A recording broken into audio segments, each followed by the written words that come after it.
Today I'm going to teach you how to make your very own year-round McRib. First things first, start off with a hot dog bun. It doesn't matter what brand you use, just so long as it's bun goodness. Alrighty.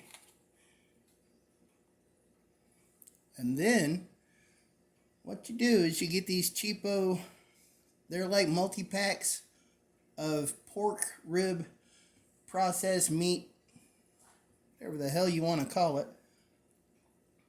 Normally you can find them in the grocery store, 2 for $4, but they're basically the McRib patty for less.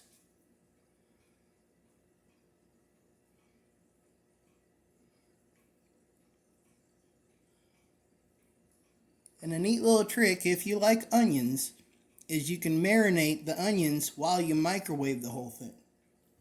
But me, I'm not eating onions. No. I'm a pickle dude. I like my pickles.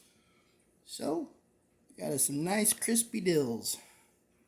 Lay that out like that. Yum, yum. Close up your bun. Da-da-dun. And there you go. Year-round McRibs. Hope you learned something.